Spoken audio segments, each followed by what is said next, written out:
You wake up to a message that shatters your plans. A job lost, a relationship ending, a diagnosis you never expected.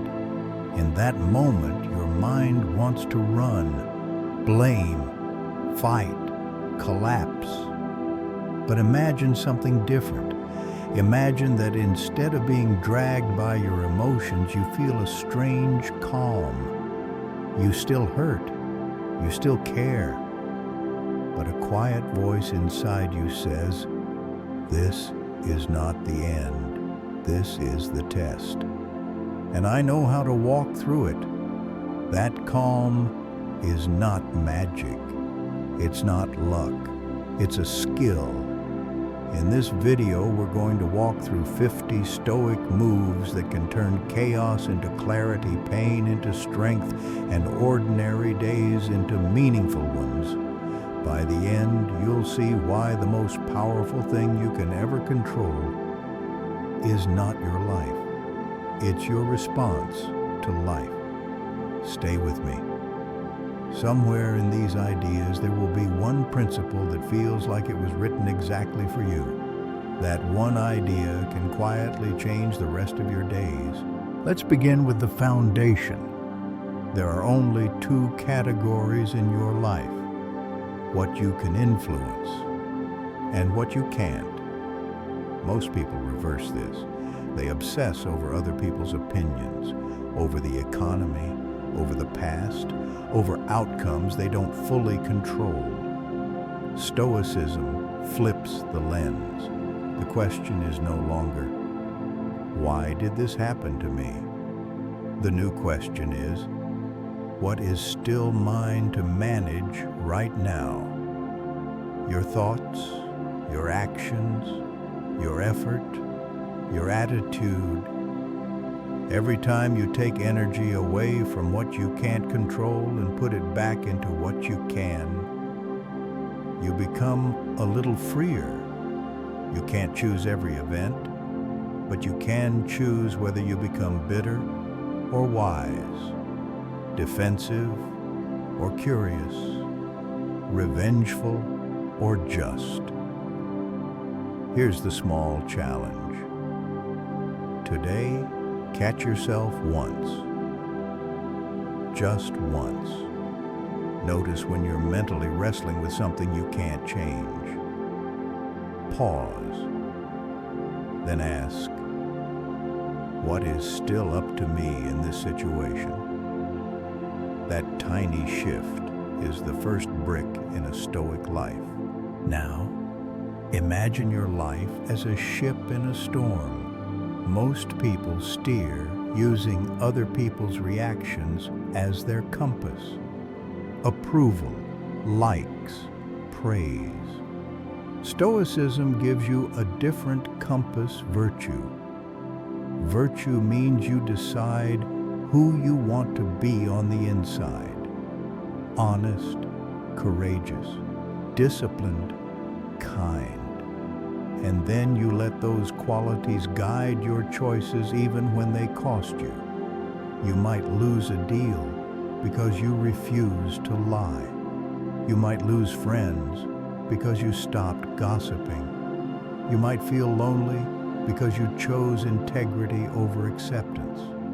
But you also gain something subtle and rare: self-respect. A life built on virtue is not about looking good. It's about being able to look in the mirror without flinching. It's about going to sleep knowing you didn't betray yourself today. Ask yourself quietly, if no one could see what I do or hear what I say, would I still choose to live this way? If the answer is no, then your life is not yet your own. To live by virtue, you need a power that most people fear: self-discipline. Self-discipline is not punishment. It is choosing your future self over your impulse. It's waking up when your body says 5 more minutes and your deeper self says, "We need this." It's closing the app when it starts to own your attention. It's saying no to the quick pleasure so you can say yes to a bigger life. The real prison is not walls, it's habits you can't break.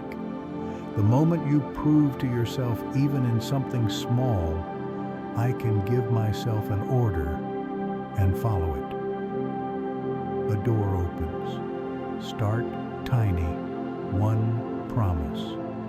Today, I will read 2 pages before bed. Today, I will pause before I react in anger. Today, I will go for a 10-minute walk. Do it quietly. No announcement, just you training yourself. Discipline is not about being harsh. It's about being on your own side long enough to build the person you know you could be. Now let's talk about something we all try to avoid. The fact that everything changes and everyone leaves. Life is impermanent. Your body, your relationships, your work, even the roles you play. This is not meant to depress you. It's meant to wake you up.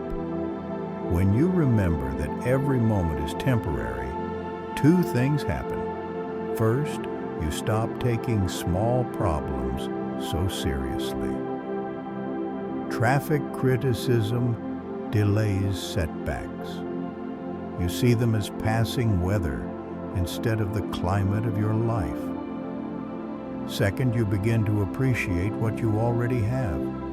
The person next to you at dinner. The message from a friend. Your ability to breathe without pain. Stoicism invites you to hold everything with open hands. Grateful but not grasping. Present but not clinging. Tonight, before you sleep, scan your day and quietly thank 3 things that will not last forever. This soft practice makes your heart both stronger and gentler. Wisdom is not cold. Stoicism is not emotional numbness. The Stoics cared deeply about empathy, about understanding other people's inner worlds. When someone attacks you, you can react in 2 ways. You can see only the blow, or you can look past the blow into the pain, confusion, fear, or ignorance behind it. You do not have to tolerate abuse, but you can learn to see the human being behind the behavior. Try this.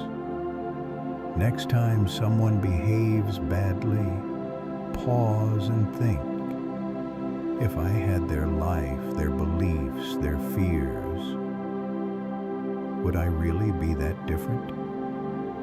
This doesn't excuse harm, but it dissolves some of your hatred. And hatred always burns you first. Empathy turns you from a reactor into an observer, from a victim into a student, from someone easily offended into someone quietly grounded. Between what happens and what you do, there is a tiny space. In that space lives your freedom. Most people never see that gap. Something triggers them. They explode, withdraw, attack, or numb out. Then they say, I had no choice. That's just how I am. Stoicism trains you to widen that space, to notice the trigger, to feel the emotion, and still choose your response.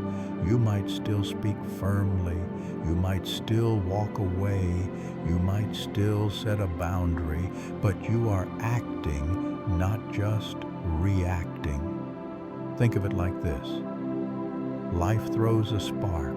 You decide whether it becomes a wildfire or a candle. Another quiet power, simplicity.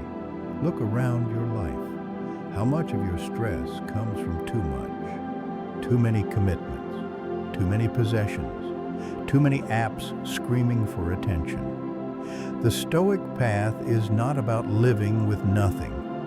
It's about removing what is not essential so the essential can breathe. Declutter your room a little. Say no once this week when you would usually say yes to something you do out of guilt, not love. Turn off one notification that keeps stealing your focus. Simplicity is not a style. It's a strategy for sanity. When your environment is lighter, your mind has more space to think clearly and feel deeply. Now let's turn inward. Reflection. Modern life trains us to consume, react, and distract. Stoicism asks you to pause and look. At the end of the day, instead of scrolling until you pass out, take a few minutes to review.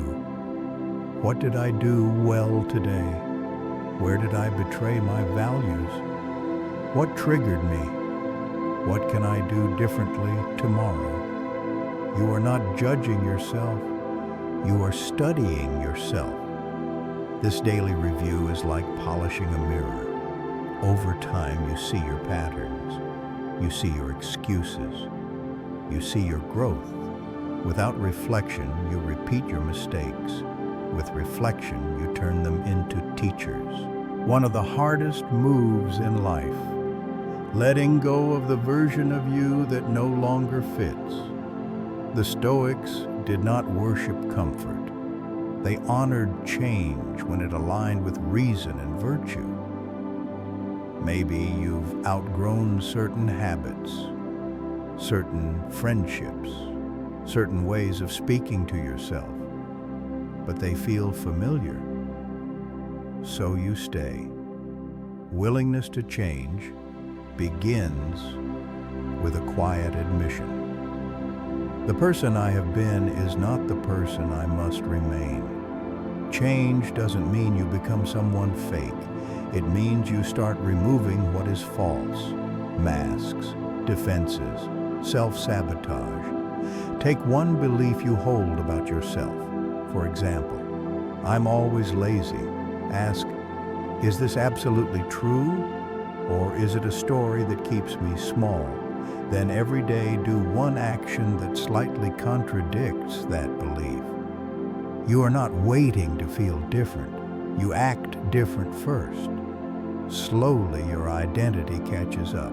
The present moment is the only place you can live, and yet most people spend their lives in two places, regretting the past or fearing the future. Stoicism invites you back to now, not as a slogan, but as a practice. When you eat, just eat. Notice the taste. When you walk, just walk. Feel the ground. When you listen, just listen, without rehearsing your reply. You can plan for tomorrow. You can learn from yesterday. But all real action, all real change, all real peace happens now. Ask yourself, what is the best possible use of this moment that is actually in front of me? Often the answer is very simple, but incredibly powerful when done consistently.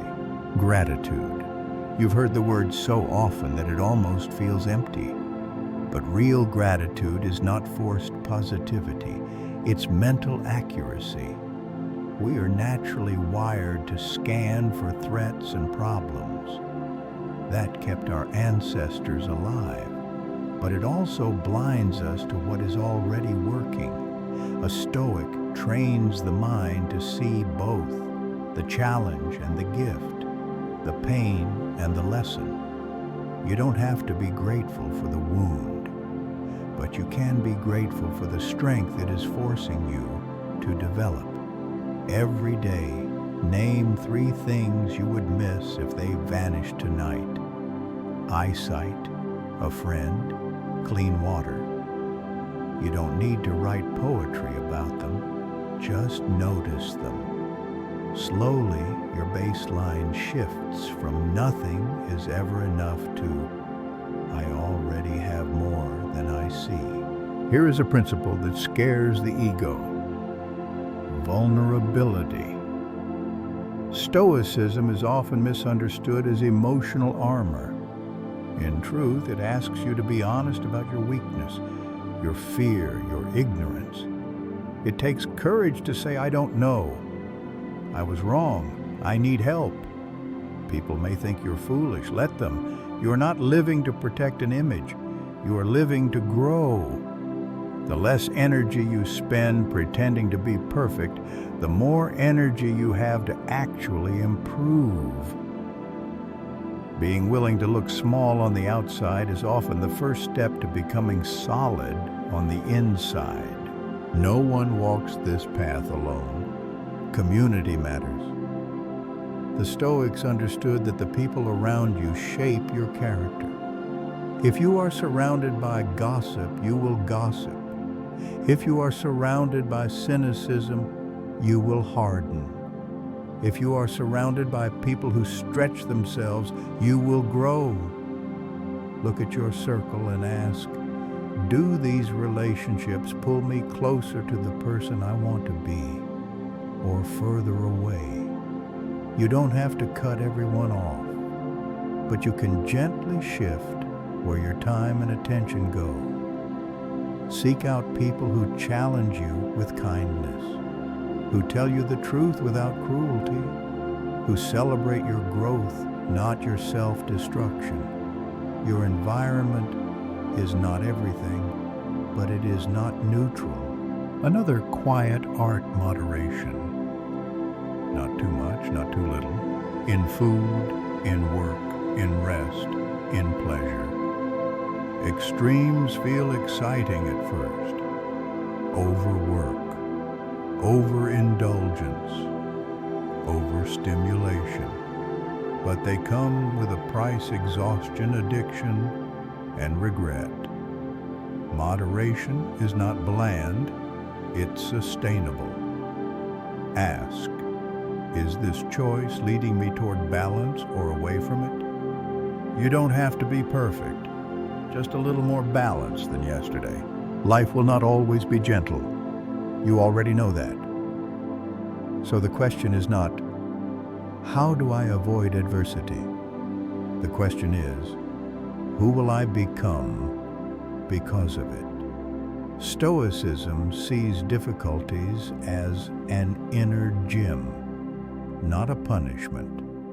When something hard arrives, you can ask, what quality is this moment asking me to develop? Patience, courage, humility, creativity. You don't have to like the storm, but you can use it. One day you may look back and realize that what felt like a breakdown was actually a beginning, not because fate was kind, but because you chose to respond with strength instead of surrender. Now let's come to something very practical. Listening. We live in a world where everyone wants to speak. Few want to truly hear. But listening is a superpower. When you listen deeply, people reveal more than their words. You hear their fears, their hopes, their confusion. You cannot influence someone you refuse to understand. Next time you talk to someone, try this simple practice. Ask one more question than you normally would. Then pause. Don't rush to fill the silence. You may be surprised what people tell you when they feel genuinely heard. Authenticity and honesty. It is possible to succeed in this world by pretending, but you pay with your soul. Every small lie, every fake smile, every "I'm fine" when you're not, slowly disconnects you from yourself. Honesty doesn't mean brutal bluntness. It means alignment. Your words match your values. Your outside matches your inside as far as you can. If something is not right for you, stop selling yourself a story. Name it.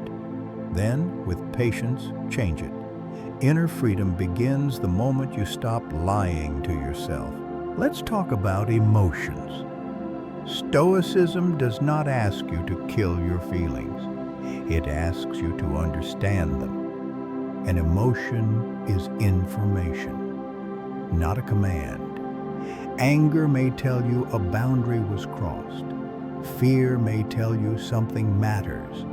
Sadness may tell you something needs to be grieved. But you still choose what to do next. Before acting, name your emotion out loud or in your mind. I am feeling angry. I am feeling afraid. That tiny act of naming creates distance. You are not the emotion. You are the one observing it. From there, you can act with clarity, not just instinct. Long-term peace often requires short-term discomfort. This is the logic of delayed gratification. You study when others scroll. You save when others spend. You train when others sleep. Not because you hate pleasure, but because you love your future self more than your current impulse. Every time you choose a long-term good over a short-term hit, you are casting a vote for who you are becoming. You don't need to be extreme. You just need to be consistent. Your life right now is built from thousands of past small choices. Your future life will be built from the ones you make today. Resilience is the ability to bend without breaking, to be hurt but not destroyed. Stoicism builds resilience by changing how you talk to yourself in hardship. Instead of, why me try? Why not me?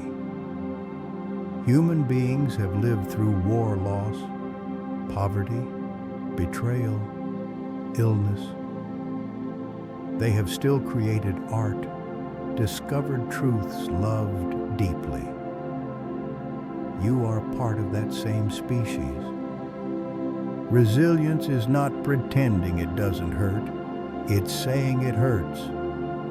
And I will still move, even if that movement is just one step, even if that step is just getting out of bed. To grow, you need a clear mirror. That mirror is self-assessment. Once a week, sit down and ask yourself a few hard questions.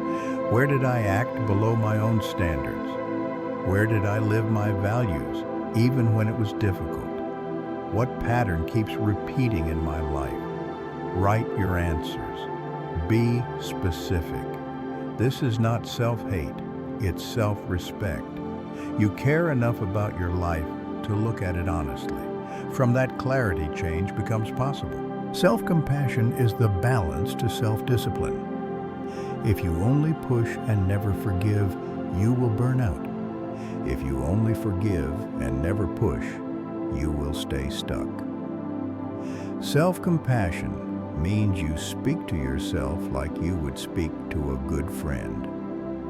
When you fail, you don't say you're useless. You say you slipped. Let's understand why and try again. Hard on the behavior. Gentle with the person. You are the person you will live with every second for the rest of your life. It makes sense to build a kinder relationship with them. A Stoic never stops learning, not to collect facts, but to refine judgment.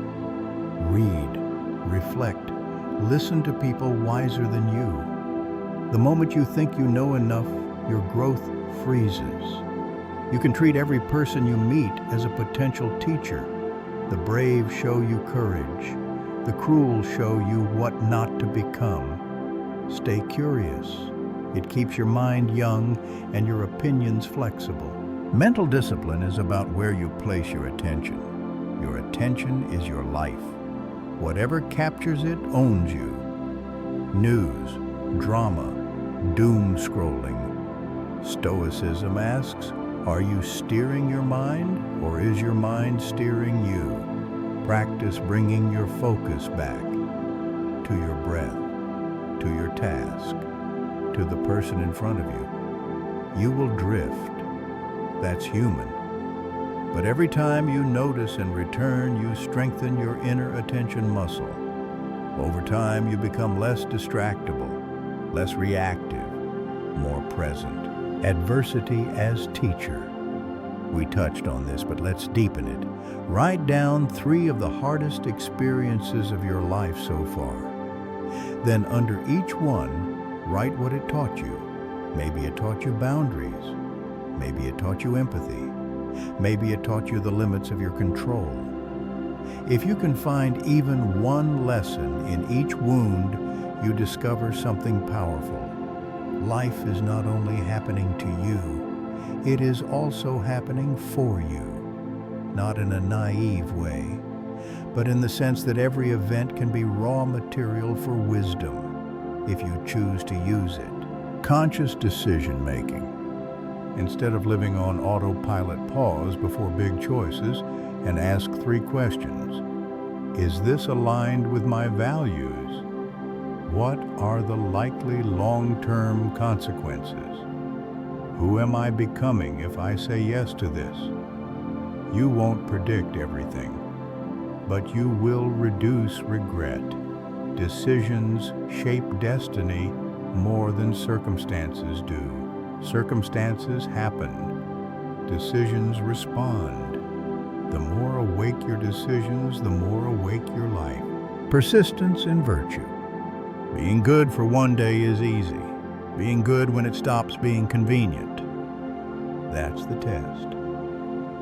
There will be days when you feel tired, unseen, unappreciated. On those days, you may be tempted to think, why bother doing the right thing? Stoicism answers softly. Because the right thing is not a performance, it's who you are. You may not always be rewarded by the world for your virtue, but you are always shaped by it. Every act of justice, courage, or kindness leaves a trace in your character. That is the real reward. Communication. Words can heal or harm, clarify or confuse. Stoicism encourages speech that is simple, truthful, and necessary. Before you speak, ask, is it true? Is it kind? Is it useful? If it passes those tests, say it clearly. If not, silence might be wiser. You don't need to fill every gap with noise. Sometimes the most powerful thing in a conversation is the pause where you choose not to add fuel. Detachment from outcomes. Work hard. Prepare well. Then release your grip. You cannot control whether they accept you, whether the project goes viral, whether the market responds. You can only control the quality of your effort and your ethics. Detachment does not mean apathy. It means peace even if the result is different than you hoped. You say to life, I will give my best. The rest is not mine. This attitude reduces anxiety and increases persistence, because your identity is not crushed by a single loss or inflated by a single win. Your body is not separate from your mind. Stoicism understood that physical discipline supports mental clarity. Sleep enough. Move your body. Eat in ways that keep you sharp, not sluggish. You don't need an extreme fitness routine. You just need to stop treating your body as an afterthought. A tired, neglected body makes it harder to think clearly. Choose wisely and regulate emotions. Taking care of your body is not vanity. It is service to your soul. Integrity means your actions match your values even when no one sees. If someone secretly filmed your life for a week and played it back to you, would you be proud? Not perfect, proud. Integrity is built in small moments. Returning money you could have kept. Admitting a mistake you could have hidden. Doing the work you said you'd do even when motivation is gone. With integrity, you may lose certain opportunities, but you keep something more important, your own trust. Mindfulness in daily routines. Life is mostly made of ordinary moments. If you're absent for all of them, you miss most of your life. When you wash your hands, feel the water. When you make your bed, notice the movements. When you lie down, take one calm breath before grabbing your phone. These small acts of presence add up. They train your brain to inhabit your own life instead of watching it from a distance. Time management. Your time is your only truly non-renewable resource. Every yes is also a no to something else. If you say yes to endless distractions, you're saying no to your deeper goals. If you say yes to everyone's demands, you're saying no to your own priorities. Plan your day with intention, not every minute.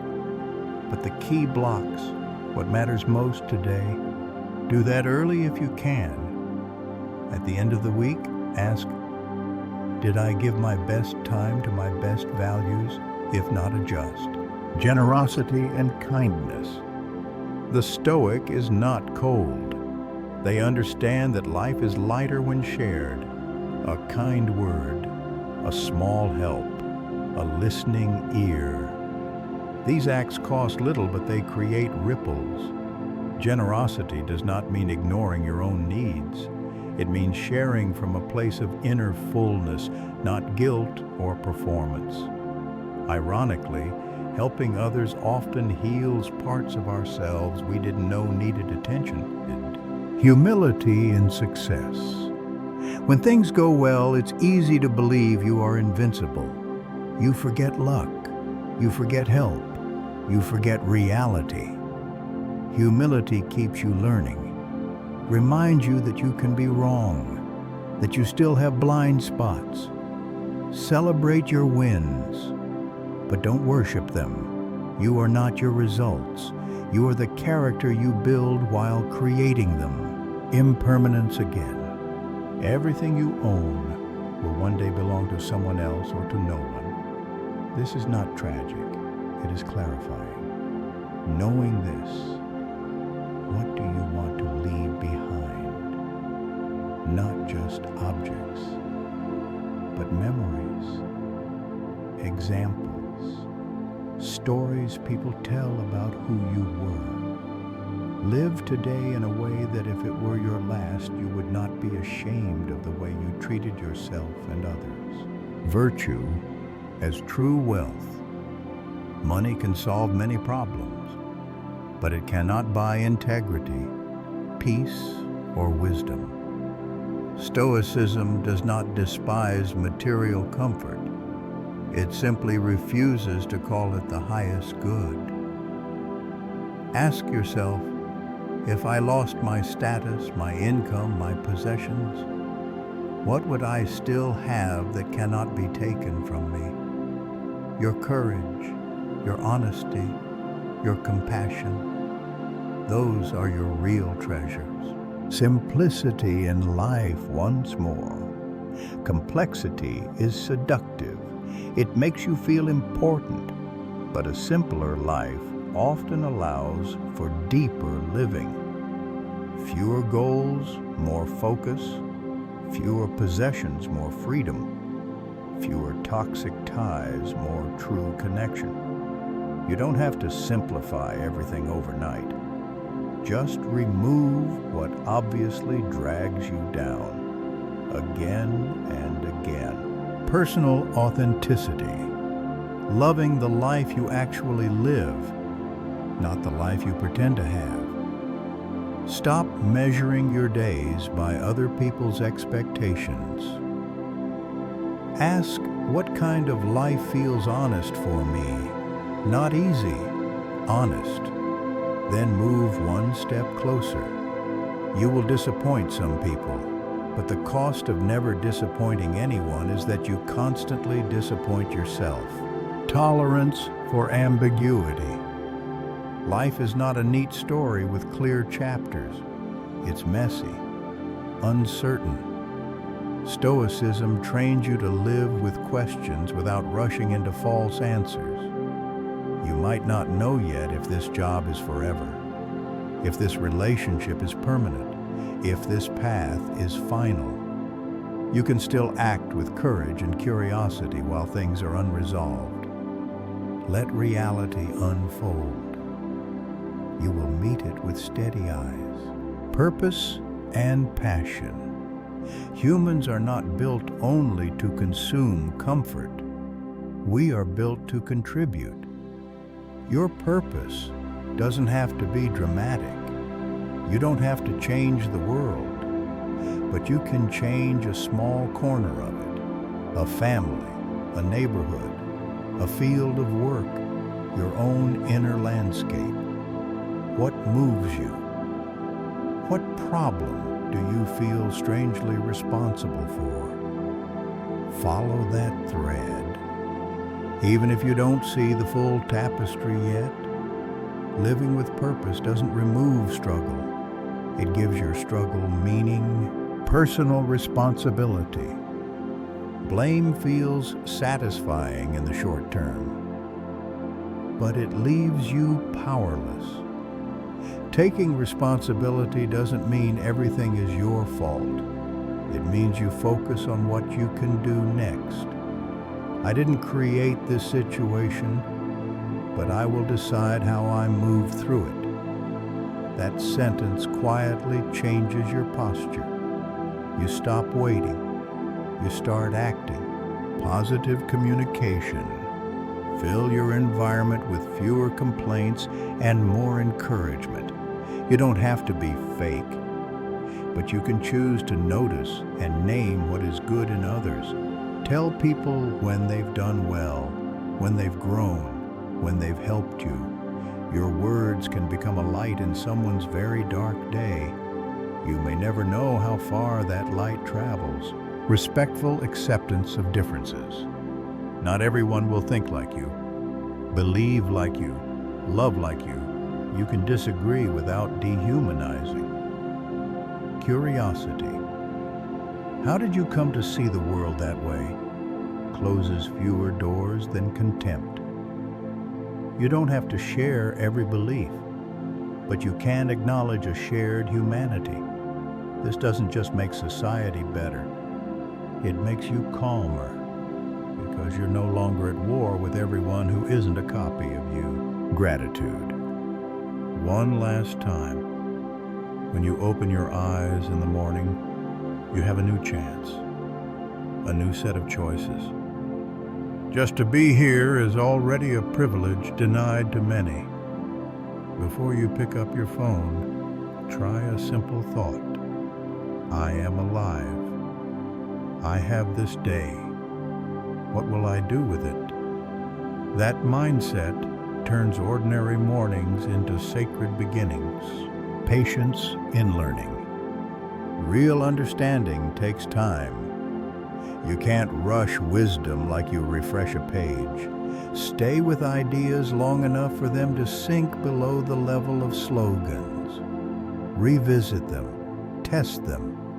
You may listen to this message again in a month and hear something new, not because the words changed, but because you did.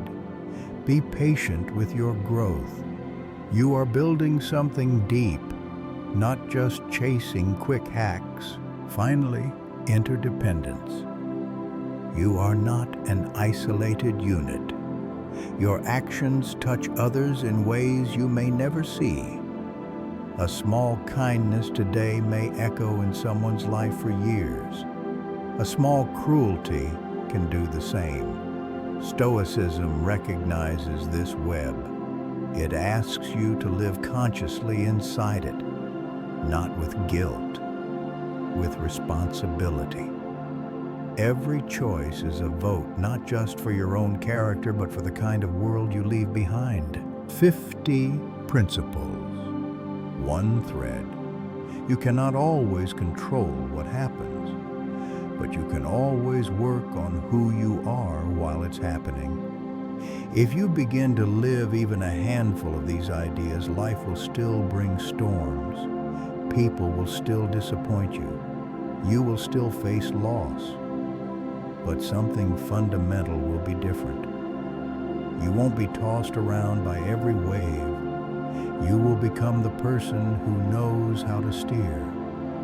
Tonight, choose one principle, just one, and begin.